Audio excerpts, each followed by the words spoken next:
Hello and welcome. This is Kurt Francom with Leading Saints, and we are jumping into a little bit of an experiment,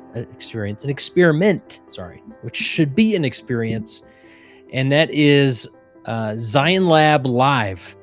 Now, this is something we've been thinking about because the big problem that we have with Zion Lab, and if you're listening to this recorded, because I do hope to push this via the podcast feed as well. There's so much content going on at Zion Lab, and if you're not familiar, Zion Lab is at the core of Leading Saints. For so many years, people thought of Leading Saints as a podcast, but we're really an online community, right? And so Zion Lab, anybody can go there and poke around and take a look at it by going to leadingsaints.org/Zion. And in there, people are having conversations. They're posting perspectives. We're having live streams like this one, which is being done via Zion Lab. We record some interviews in there, but just it's so awesome to see the influx of conversations happening, and they're not always started by me, which is kind of how it felt in the beginning, where I was just trying to get any type of engagement happening in Zion Lab. And so of course I want to post some things, but now I go on there myself, and I'm like, it's like a buffet of leadership, thought, and perspective as I go in there and see various things people are posting or sharing. And so we have a live remote audience here that's tuning in. Bryce is with us. You hear me all right, Bryce? Are you going to unmute and chat with me a little bit too? I'd love to chat with you, Kurt. Yeah. Love it. Well, and Sam is here as well. Hayden, mysterious Hayden. And feel free. We want to invite as many people to feel comfortable unmuting and participate in the conversation, because you all know you don't want to just hear me yak the whole time. You've had plenty of that in your life. So awesome. So this is something we're going to do, these Zion Lab Lives once a month. I'm aiming for the first Friday of every month, unless there's a conflict. But for the most part, it looks pretty clear. And we're just going to come on here and review some content that's gone through Zion Lab, and we'll probably open up to a larger discussion here that we can kind of riff off of, and then hopefully you'll feel inspired to come join us in Zion Lab if you haven't already, and check out the content and leave your own comment and opinion and thought that way. So we encourage everybody to go to the App Store and download the Leading Saints app, and that's really the easiest way to keep tabs on Zion Lab, the conversations going there. I mean, who wants to scroll through cat videos and garbage content of social media when you can have a Zion Lab at your fingertips to really jump into some substantive conversation and thought. So, Bryce, you mentioned to me that you've gone down the wormhole of Zion Lab. What's that been like for you? Yeah, I mean, I've done it, but two ways. One, before I was super versed with like the AI clerk, I've just gone, because for the last handful of years, I've kind of listened to most the podcasts that have come on, and then I kind of ran out. And so I went in reverse order on my podcast player and started listening to stuff from like 2016, because that's what was the oldest stuff. It's just like based on what sounded interesting. I've also like keyword searched in the podcast player. But yesterday I went on the AI clerk and I just typed in like, what podcast would you recommend for someone who is maybe feeling a little burned out and wants just like a pick me up, that the work of leadership is an enjoyable work and it's a great work to be involved in. And it gave me some good examples of shows. And so that's maybe the hook you're looking for, is the AI clerk is a helpful search tool as well. Instead of just searching like keyword and hoping that what's in the podcast is in the title, the AI clerk can kind of go through the transcripts for a lot of stuff and help you find stuff, even if it's not in the title. Yeah, really cool. And that's one, portion or segment I want to do in these Zion Lab Lives is all I can see the different questions that people are asking the AI clerk. And if that doesn't make sense to you. So just like everything now in 2026, there's an AI component to Zion Lab. And so it is indexed all the content, all the live streams, all the interviews. And so you can go in there and ask a simple question and say, "Hey, I want to know, like Bryce said, what's a good episode for a leader who feels overwhelmed?" And it will then give you maybe a summary or response, but then it will give you a list of sources of content that you actually dig deeper into. So, for instance, let's see, just some questions, and I won't expose who's asking these questions just to keep some level of privacy. But um, so this person asks, "How long do counselors in the elders quorum presidency serve for?" Great question, I guess. It says, "I don't have enough information to answer that accurately," because obviously there's no answer to that, right? But these are the type of questions you can come and ask. Another question is, "I have a member in my ward wondering when you need to talk to your bishop about sins. Are there any podcast episodes that cover that?" It says, "Here's some relevant discussions and podcast episodes." It mentions the repentance in when the bishop and stake president is your close friend. So that's a conversation that's come up. I can click on that, and let me going to move it over to this window, and then I can share my screen. Awesome. So this is Blake posted this back in this is early on. I don't know if it was really 2023, but and look at this conversation that came out of it, right? So it gives you a good launching point for that, for discussion. Another conversation, um, thoughts about sacrament from other Christian denominations. That's interesting. Whoops. And the sources it gives. I attended 3 Protestant churches on one Sunday. That's a article or a post that I did when I actually did that with Hello Saints with Pastor Jeff. Why I love our Sunday worship experience. I attended, then sacrament-focused sacrament meetings, right? So I'll show you that article as well. Let's see if this was so this was Mike Brady, started a conversation, and got some good engagement with comments. And usually if there's a lot of comments, it'll give you a summary as well, so that you don't have to get buried in comments that way. But so yeah, really powerful stuff here. And so let's just go through. I pinned a few. Let me get my list. A few pieces of content that maybe, because I can go in the analytics and see which ones are getting the most attention. So here's one by our boy Russ. He's always posting some engaging questions here.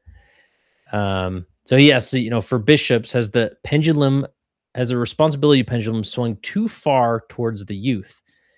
And he says, yes, the bishop's primary responsibility is to the rising generation. However, more often than not, this has led to an abdication of the bishop's responsibility to provide effective, supportive accountability to the elders quorum president, release society president, for ensuring that all members of record, active and less active, have regularly received the Savior's love through their assigned ministering brothers and sisters. And so this is an ongoing question, right? So here's an example of the summary. It's going to rewrite it here. So, interpretation of bishop's responsibilities to youth. Brant Malone raised questions about what prioritizes the youth means in practice, noting the ambiguity in the handbook and the latitude it gives bishops. He asked whether bishops should spend more time with youth activities, prioritize youth responsibilities, or delegate adult responsibilities. And Russ agrees that the bishop's primary responsibility to youth. And I'm going to put this, what I'd love for those that are listening in, I don't want this to be just a passive listening experience. So I'll put that in the chat. And I'd love for individuals to jump in on this, like go to the comments, or if you have a thought or had a comment here and want to expound on it. I'd love to hear your thoughts and get some conversation going there. This is a concept that ever since they made this change, right, where they dissolved the young men's presidency and kind of put the onus on the bishopric, that a lot of people have struggled with this dynamic, right? And like Russ brings up, that because of that, sometimes water doesn't get to the end of the row with other efforts or focuses like ministering, or some could say in primary maybe there's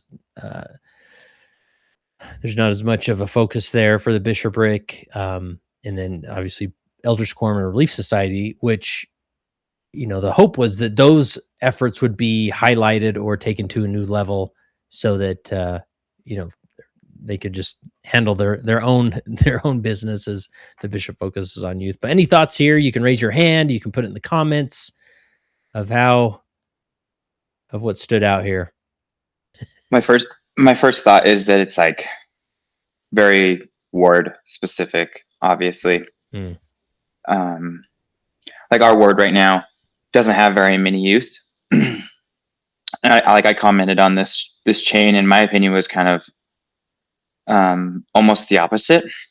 Like, and it could just be because there's not as much youth in our ward, so our bishop's really involved with the adults. And sometimes it can feel like we got this, like let us run,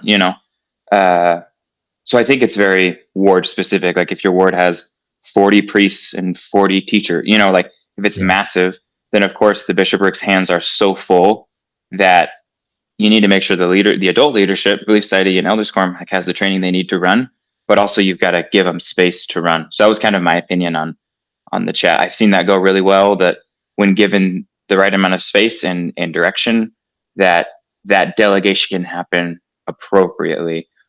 One last thought I'd share is maybe whenever there's a change, right? Like this kind of change from, the bishop is the father of the ward and everything has to go through him. And now it's kind of more, there's this direction to ensure that the bishop is with the young men, the young women as a primary focus, and kind of calling Elders Quorum and Relief Society to step up. Not the Relief Society needed to step up, but I think Elders Quorum had to step up in most areas.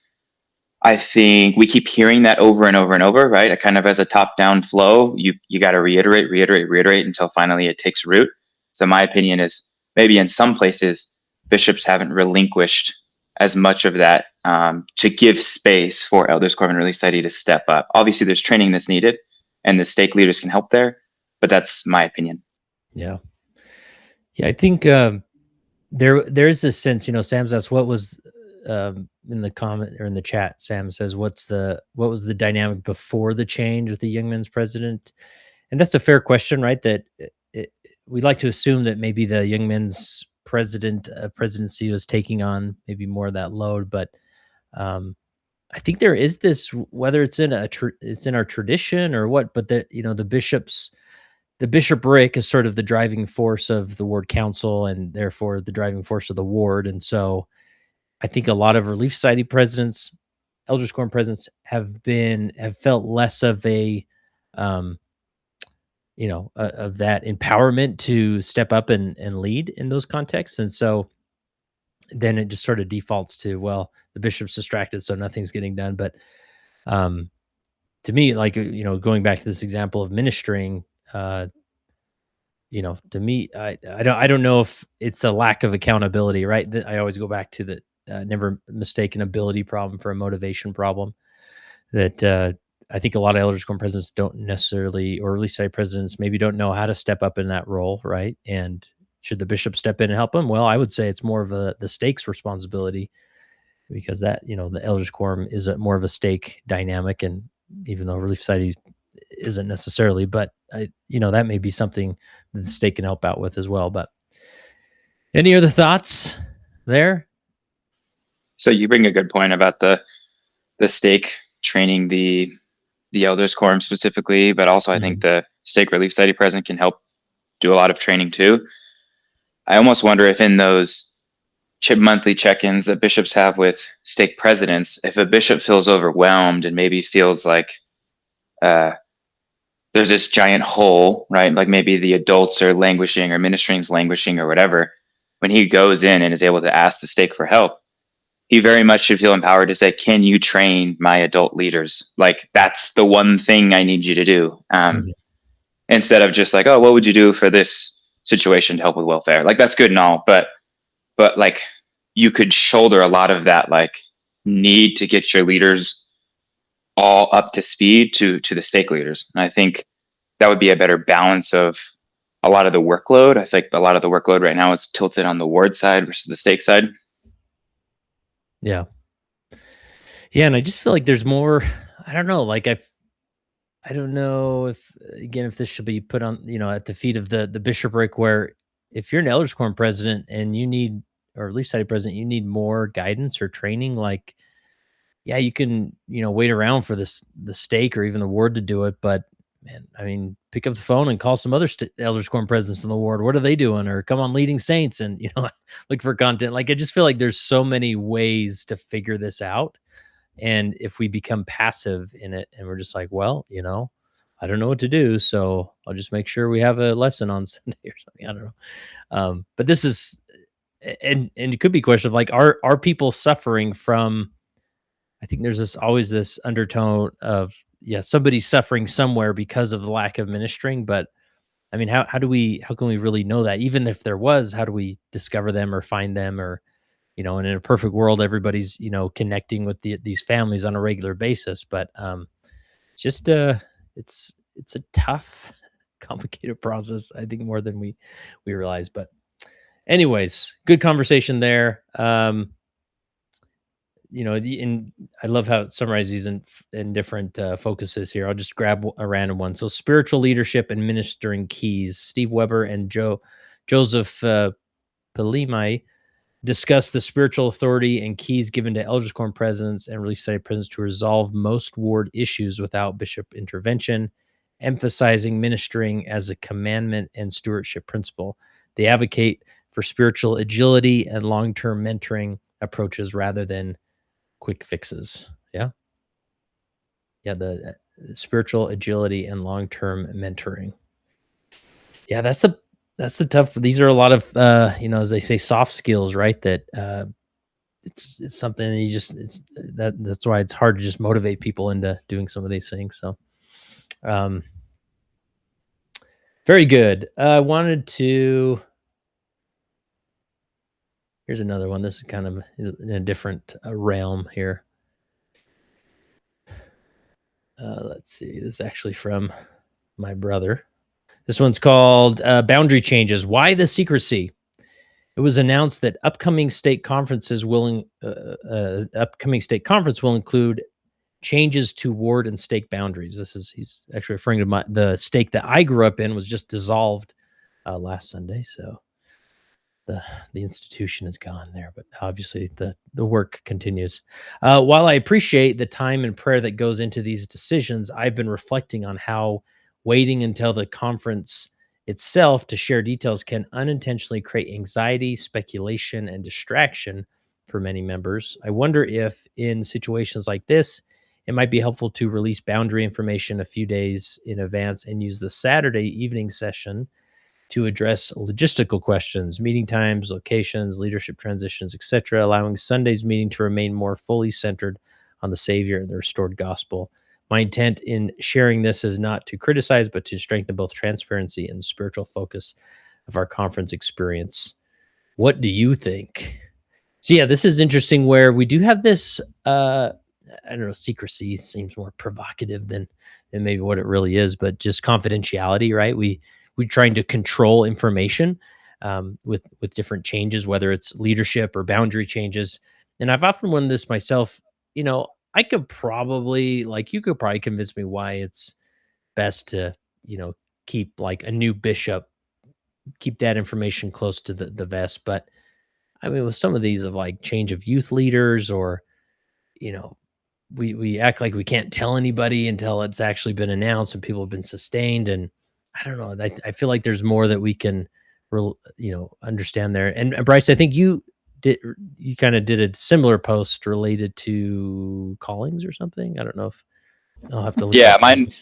I piggybacked on it, and it was related to how long people serve for. Oh, yeah.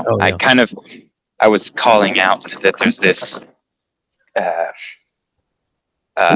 like hazing or fun poking that happens sometimes, where it's like, hey, you have a bishop who's been serving for 4 years, and you say, you're doing a great job.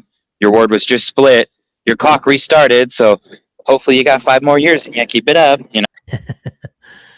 Yeah. Rather than just setting a clear expectation. Right. And Yeah. And these sound like this. I think to some this may sound trivial, but I think there's a lot of power. I mean, this has a significant impact on culture when you're more clear about some of these things, right? Where it's when people are in the dark or they're not sure, with a boundary change. I'm just thinking like, yeah, what if they did like say, hey, in 6 weeks, we're going to make a boundary change. Like it's going to be official. Here are the new boundary changes. Oh, and then they look at it, it's like, oh, looks like I'm going to be in a different ward, or the Johnsons aren't going to be my ward. Oh, that's too bad. I really like them. Like we've really grown close, right? Like, or, oh, looks like, we'll actually our stake will be dissolved and the stake presidency will be released. So that's interesting. Like I guess I could really push to think of some scenarios where that would get out of hand. And again, this is why we have Zion Lab and individuals need to come share their perspective. And let's look at the summary here. Um, but I just think it's like it eases people into it. It's less jarring when they show up on Sunday and they're like, and here's the map. They put it on the overhead projector and then it's just like a crushing blow of like, oh no, like I'm in a different ward, or he's not my bishop anymore, or I don't know, where you could ease into a little bit better. So let's So see. this reminds me, Yeah, sorry to cut you off, Kurt, but you're this good. reminds me of President Nelson loved to make changes public in general conference. And so it almost kind of became this like, ooh, what's going to change? Like, oh, how many temples, all this stuff. And it appears that President Oaks is going more the way of like announcing things as needed, not waiting till conference. Yeah. He'll just have a handbook update, or he'll have a temple announced locally, right? And then there'll be an article in the church newsroom. And I almost feel like that's kind of similar to what we're talking about with your brother's post Uh-huh. about if we just went to, hey, there's going to be this change. Here's the information. It's coming up. But we're going to keep the meeting focused on Christ. If you have questions about this change, reach out to your bishop, reach out to, your local leaders, and they can talk to you more about it, right? But, Yeah. and I think President Oaks is intentionally trying to not have this be, have general conference be, the clickbait, right? Like you come for the change, but you just come to be edified. Yeah, yeah.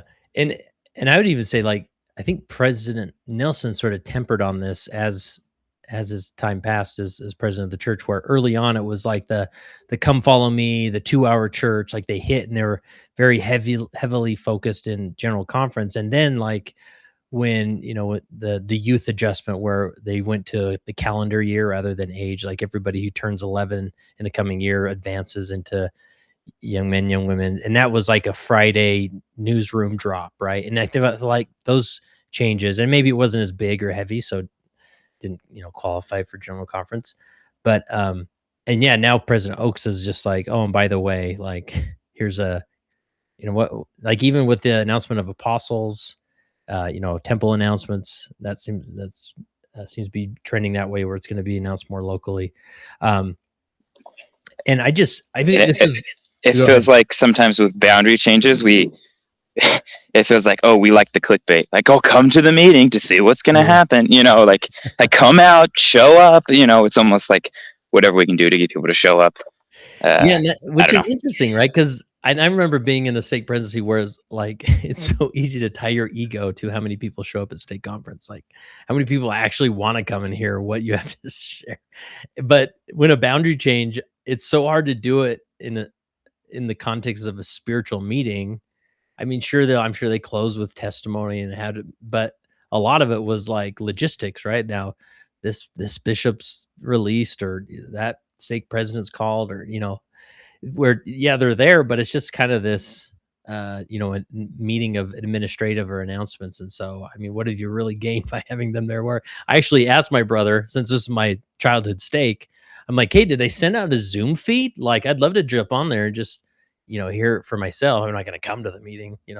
um but yeah, we kind of, and he's like, no, you actually have to get special permission for that link. And I'm like, they're trying to get people in the room, right? But I don't know, to me it's fair for leaders to ask, like, well, why are we doing that? Like, uh, or sometimes we'll do it with and obviously we went through the COVID where everybody was broadcasting via a Zoom feed, and now it's hit or miss, or now it's like, well, you got to have special permission from a bishopric member. But I'm like, what if we just put it out there and let's say, yeah, someone doesn't come to church because they're lazy and would rather stay at home. Like to me, it's just a net positive. Like they're more likely to engage in the gospel the more they hear it, where instead they're going to sit home and watch a football game instead.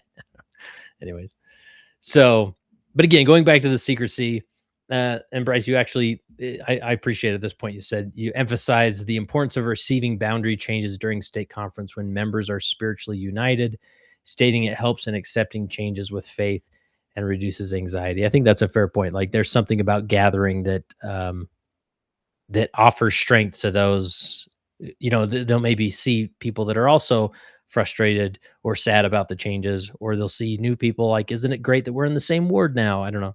And maybe it lightens the hit there, but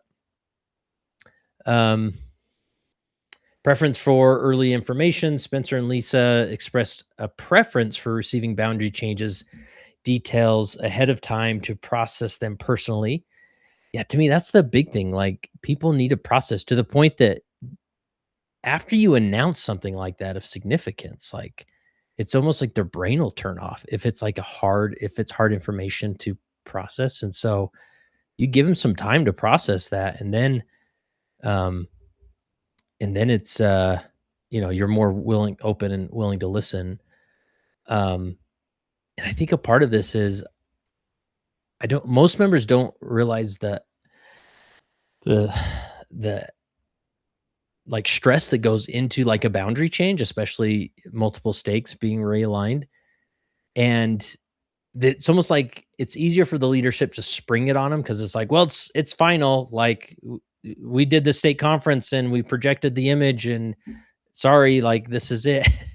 Where maybe if they did send it out, you'd like get a lineup at your door of being like, well, I have a concern. And I think if we just moved this line and moved it over to this street, that would make more sense. Like, well, there's so much that goes into this that we can't just, tweak it or get feedback from it. So concerns about spiritual pressure. They discuss the potential spiritual pressure or manipulation and sustaining changes during meetings, cautioning against statements like it was the Lord's will, which may dismiss individual struggles. Bryce agreed, noting each statement can oversimplify complex decisions and outcomes. So I think this is a weird dynamic we have, is that we call it the spiritual trump card, where if somebody says, oh, along this process, we've received spiritual witness, you cannot argue with the new map, right? Or you should not be frustrated with it because this is God's will. And I think that does trend in the manipulation realm, where I completely understand it, but it's also inviting others. When I think, pulling back the curtain a little bit, saying, here's all the different indicators that we have to hit when we do boundaries. Just because we put the line there down that street doesn't mean we could have easily just moved it over a street and been the same, because you have to have a certain amount of, because priesthood holders, they're considering the youth program, they're considering, locations of churches. And so there's all these dynamics that it's not like the finger of God comes down and draws the line, right? And so, but when we use those statements of, well, we prayed about this and God confirmed to us that this was his will, like that's a little rough. So logistics and organization consideration, I think I touched on that. Terminology and attitude towards secrecy. Steve challenged the use of the word secrecy, suggesting sacred or confidential might be more appropriate. He encouraged members to focus on acceptance and encouragement rather than questioning the reason behind the timing announced.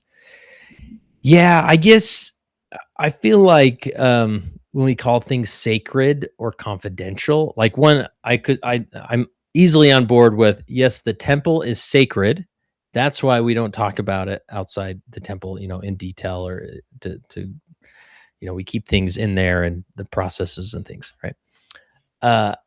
However, like when we project that word onto other religious processes, or to every religious process, it cheapens the original use of it, right? And so like, are boundary changes sacred? I don't. I mean, it's just sort of a administrative mortal task that we got to do, right? We need some type of order. Are they confidential? Again, I just, and this is why individuals listening to this may be delayed, need to jump over to Zion Lab and share your 2 cents here on these posts, because I would love to understand better. I just don't see why a lot of these things are sacred or confidential as they've been framed. Even to the point where, I think I mentioned this on another live stream, like, I don't get the secretness of like a bishop calling, right? So every 5 years or so, a new bishop's called, and it's sort of this. And I've talked to the bishops. It's like, I received this calling 2 months before I was sustained, and this guy's and his family is just like carrying around this secret or this burden for so long, and then finally that Sunday comes around where finally he can stand and be sustained, and just kind of let out a deep breath and finally talk to people about it, right? Or because he's mulling over vision, the vision of the ward, or the focuses, or things he can change, or things he can continue, but he has no outlet to process that. Where in my mind, you call a new bishop a couple months in advance, 3 months. I'd be willing to go up to 6 months, and then you let the ward know, hey, Joe Johnson over there, uh, he he's been his name has been submitted to the Quorum of the 12. They've approved. We are going to call him as the new bishop. And there's no sustaining vote that takes place at that point, right? Now that bishop gets to shadow the current bishop for all those weeks. And then it's not weird if he's sitting in the room with another appointment that the bishop has, right? And he's kind of being brought up to speed. And then that date comes around saying, all right, we will now officially sustain Joe Johnson is the new bishop, and set him apart. And now, Bill Smith is no longer the bishop, and thank you for your service, right? We move on that way. It's just sometimes we get caught up in these traditions where nobody can really describe why we're doing them. So if you have a better response to this question, just go over to Zion Lab. Let's see. I was going to jump over to the disconnect between older and younger generations. This is actually by Janine Pack, who is a licensed LPC and CMHC, which just means she's a smart therapist, an experienced therapist for that matter. So she says, I would love to start a conversation around what you are all observing in your daily life on how a younger and older generations interact with each other, and what seems to be healthy and unhealthy patterns, and how to address them in our sphere. I have been a licensed psychotherapist for 16 years, specialized in working with teens, young adults, and parents. Moved to the Utah area 5 years ago from DC, and have been struck by some very unhealthy dynamics in Utah County. Hey, wait a minute, that's my county. Between the older and younger generations. To be more specific, the younger generations are empowering themselves and each other to present a facade to their parents, leaders, and teachers, etc. This is getting interesting. They tell themselves, don't argue, smile and nod, show up and pass the sacrament, have a picture of the temple on your phone. Their actions do not support this facade. Teens are sneaking out of their basement bedrooms, sneaking boys and girls in. Boys are pressuring girls for sexual acts. Girls are not protecting themselves because they don't want to be mean.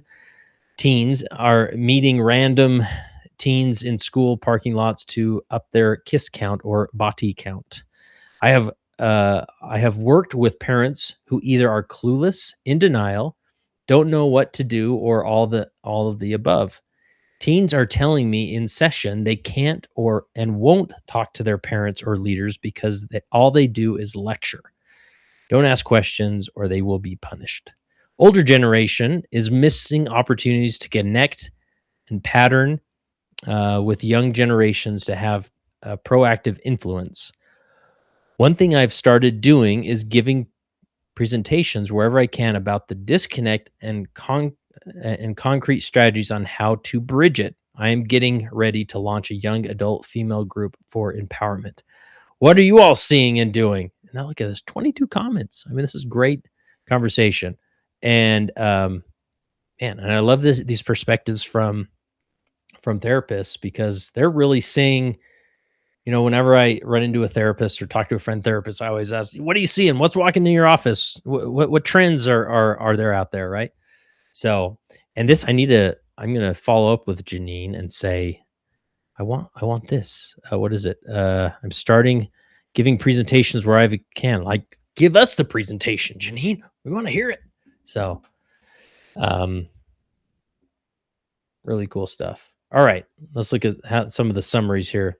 So, generational similarities and differences, challenges in Utah County, parenting and leadership approaches, communication strategies, concerns and emotional responses, calls for action and hope, questions raised. So, let's go to this. Challenges in Utah County. Janine and Michael described a particular toxic and unhealthy youth culture in Utah County. Okay, this is interesting because I have a youth in Utah County, marked by secrecy, peer pressure, and risky behavior. They highlight a culture of silence among adults and leaders, which exacerbates the problem. Michael shares his experience with drug activity and sexual exploitation among teens, while Janine recounts her clinical observations and conversations with local youth, revealing widespread struggles. Okay, this is interesting. I mean, I'd hate to do a deep dive just about Utah County, but I would imagine some of these dynamics are happening across the board. However, I'll be the first to admit, you're in Utah, there is a different culture that is tied to gospel or church culture, right? And that's going to bleed over into the school system or into the neighborhoods or whatever it is. So, man, I wonder how we can understand that better. If you're a Utah County therapist, I'd love for you to come over to Design Lab and share on this post what's it all about. So, parent and leadership approaches. Lisa and Pete discussed the importance of creating a loving, non-judgmental environment for youth, focusing on curiosity and open dialogue rather than strict enforcement. Lisa advocates for an open tent approach in youth groups to embrace all teens, including those struggling. Janine advises parents and leaders to respect youth autonomy and free agency, emphasizing connection and cooperation over control. So this is tricky, I feel like, because you talk to any youth leader and they're going to say, "Oh, I'm definitely striving to do all those things." Unfortunately, here's an opinion you're not going to like, but maybe it'll inspire you to come correct my misguided ways. But there is this additional layer of this culture, and obviously it's on a different radical level in a more saturated area of the church, like Utah County.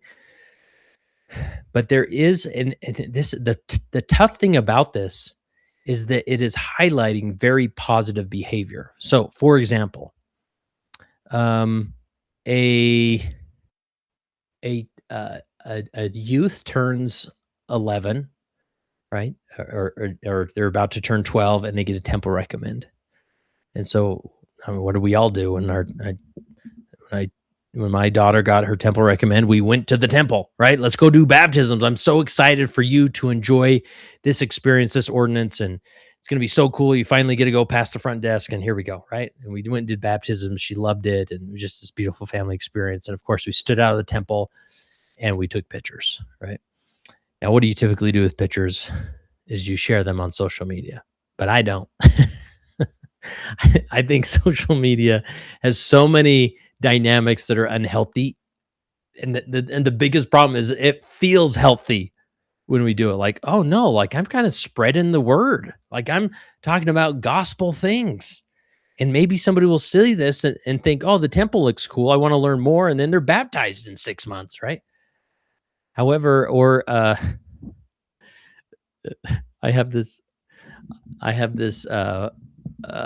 what's it called? Like I can't handle I can't believe I'm saying this. I can't handle gender reveal parties. Now, and my wife like twisted my arm for our last daughter to do some type of gender reveal something, but It just seems so weird to me. Like, and I'm totally, I get it's maybe less of a guy thing, but they just make me cringe. Okay. And I feel like another thing that makes me cringe in our culture is this emphasis on mission calls, the opening of mission calls. And I get it. Like, you're excited. Let's invite the neighborhood over. It's like this moment, right? And I'm anticipating my daughter. She talks a lot about going on a mission. She's 13 and almost 14. And so I wouldn't be surprised in the next few years I have this mission call experience, and I'm sure she will come to me because all of her other friends are having this experience, right? Of inviting everybody over, and everybody cheers when you say Pocatello, Idaho, right? Like, oh wow, and they cheer even louder when you say Tonga or whatever. Um, but again, I think these things on the surface and when I'm there, it seems like a very positive thing. The problem comes is when you make it like this community, how would I describe this? Like this community rite of passage, right? Where, oh, you're not going on a mission. Oh, you don't get a mission call opening party. Sorry. And that takes a hit on somebody when in reality, a mission is not a saving ordinance. There should be a temple endowment party or something, but that's not as interesting, right? You're gonna invite all your friends and neighbors, and I will tell you which temple I'm going through. I'm going through the Mount Timpanogos temple. Like, well, yeah, we assumed you were, right? Like, it's harder to build the buzz there. Anyways, I realize I'm being provocative here, but these things I feel like feed into exactly what is it Janine is getting at, that there you are almost forced to put up this facade of like, I'm doing it right because I had the missionary mission call opening party, or we took the picture outside the temple with wet hair because we just did baptisms, right? Again, these are, of course, you take those pictures, but I just think we maybe should pump the brakes before we just flood the internet with them. And again, I realize that creates a vacuum and just gets inserted by silly memes or things that aren't spiritually related. But this is why, like, social media is just, I feel like we contribute to it by being a very negative person in the comment section and being a very positive person as well. And I know there's several that disagree with me, but just think about it. Okay. Let it process. Maybe I'm up in the night, which I usually am. So, all right. Communication strategies. Beth and Janine stress the need for adults to ask more questions and listen without judgment. Janine suggests asking open-ended questions about gospel beliefs to encourage youth to express their thoughts and struggles, fostering deeper understanding and empowerment. Oh, I'll give you a life hack here, a parent hack. This is something I've been doing that's been phenomenal. So, like the time in the car, and we live in such a content-driven environment. It's so easy. I know you're just itching to put in the latest Leading Saints podcast. You want to put it on the, on the Bluetooth, or put it in your headphone as you drive. Which when you're alone, yeah, definitely do that. Now when you're with your teenagers, this is something I've been doing with my daughter, is every couple times a week she has soccer practice, and soccer practice is about 15-minute drive away. And so we get in the car and I'm hesitant to turn, some podcasts on, but instead I say, all right, pull out the gospel library, right? She goes to the app, and sometimes we do it random where she just kind of, scrolls up and down and then puts her finger down on a topic. Or I'll say, just go through the gospel library list.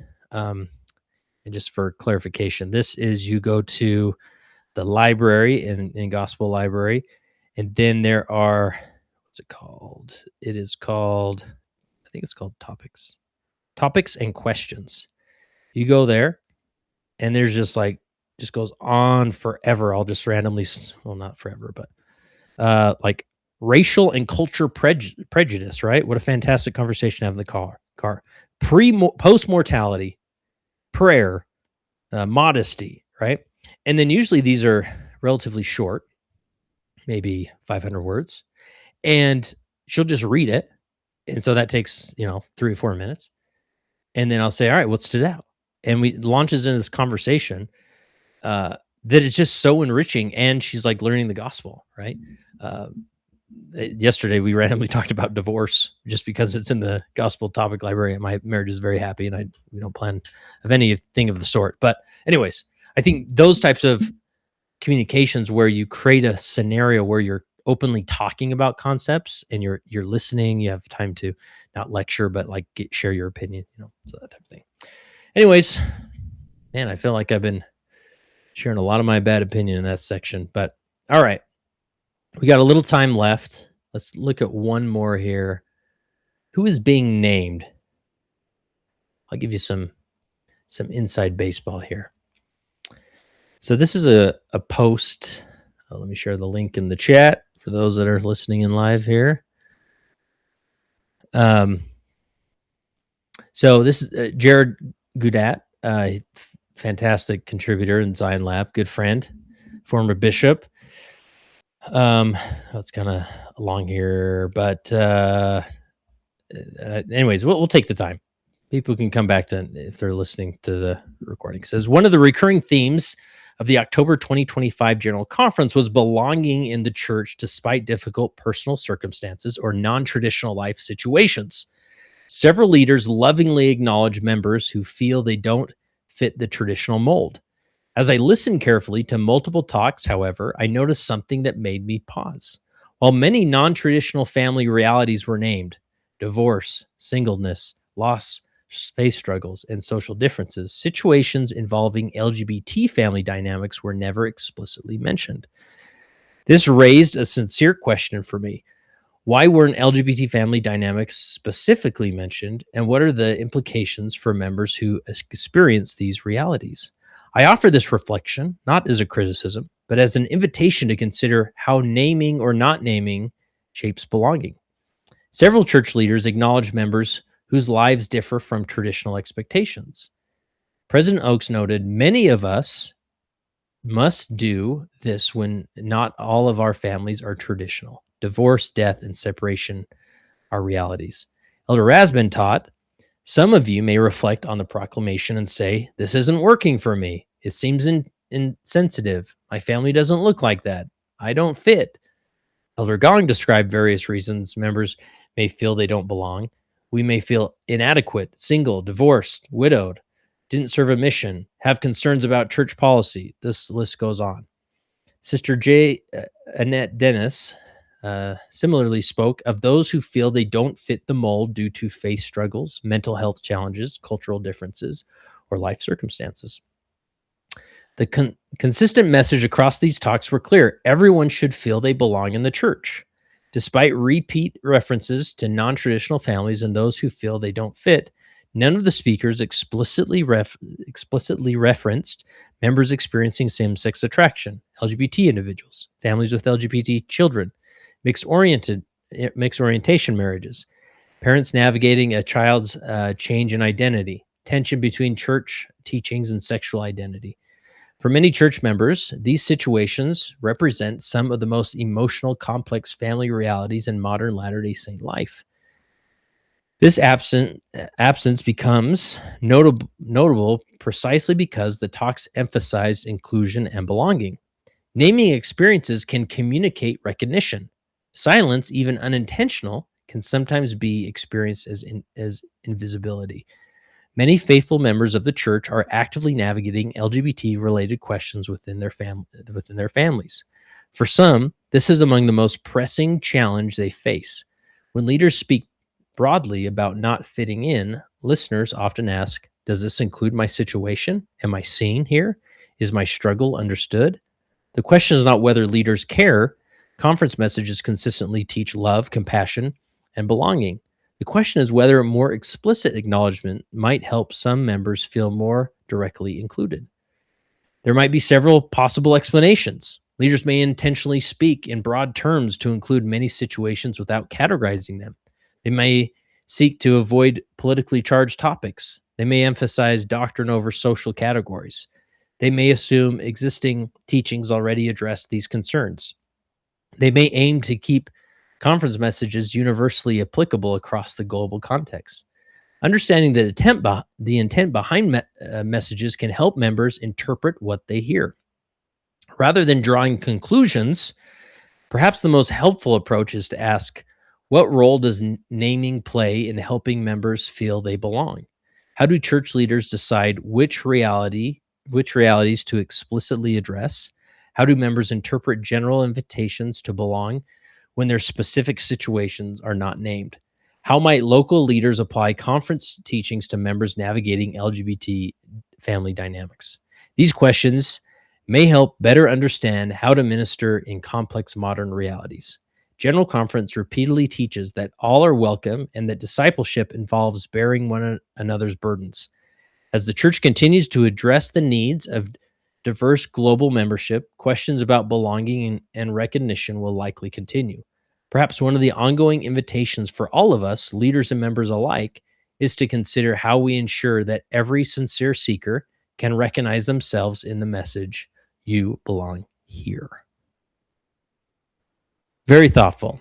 So, let me pull this up. I won't tell you who this person is. All I will tell you is that this person has a unique perspective when it comes to conference addresses. And not just that, but like the tone or the way they are communicated and delivered.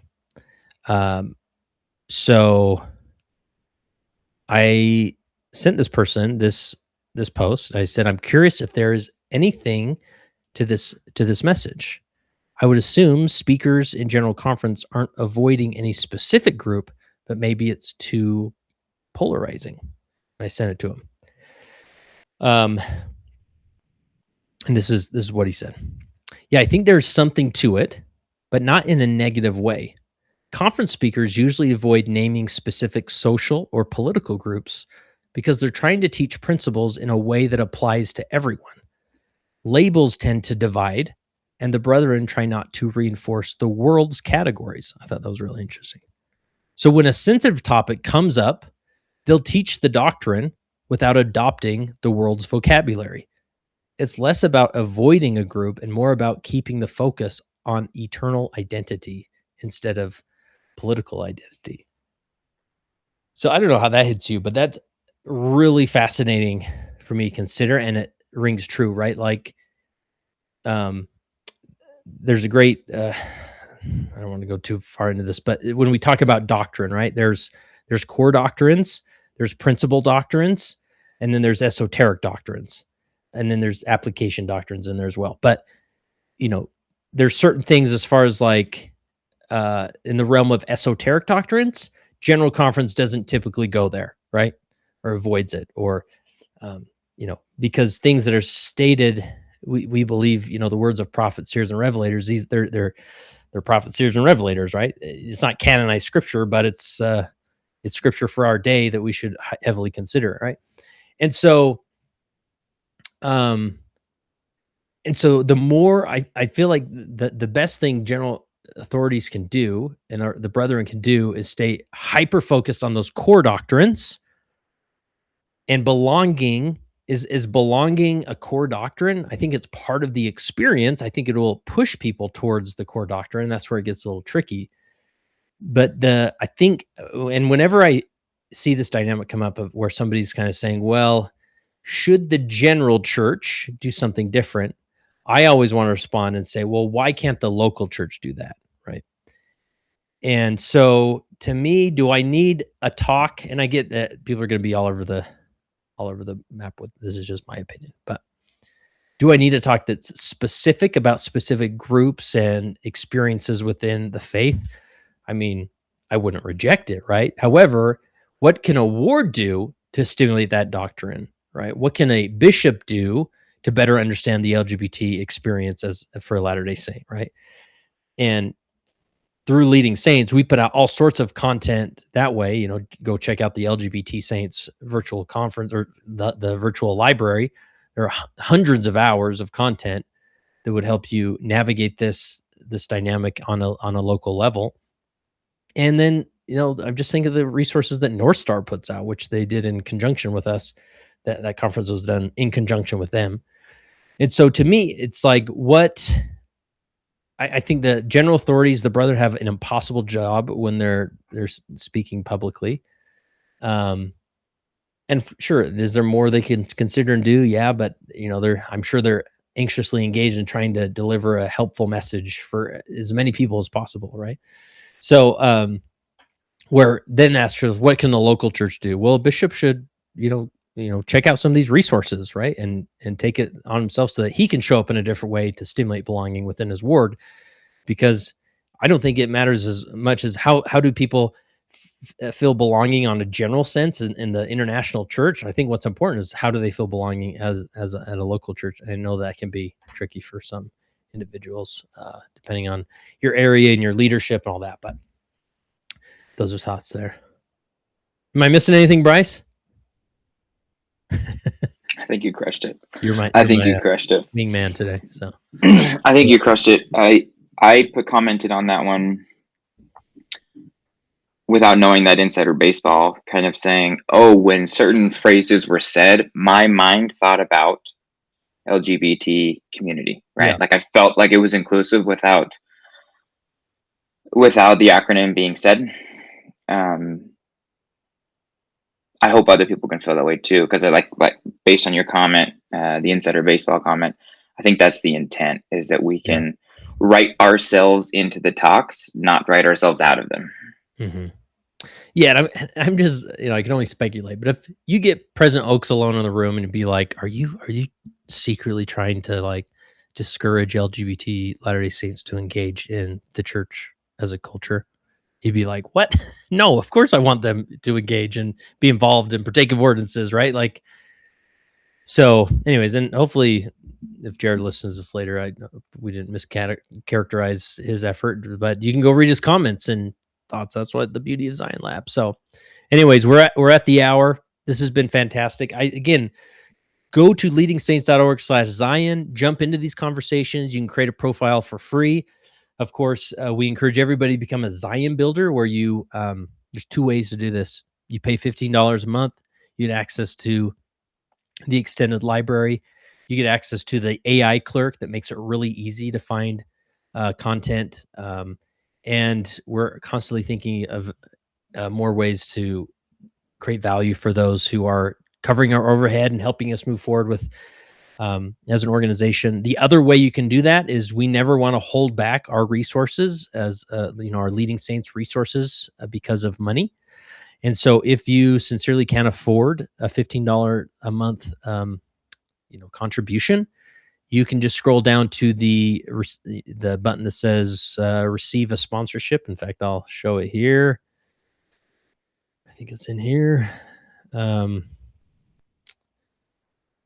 So on this page, you can upgrade to $15 a month, or you can sponsor another person.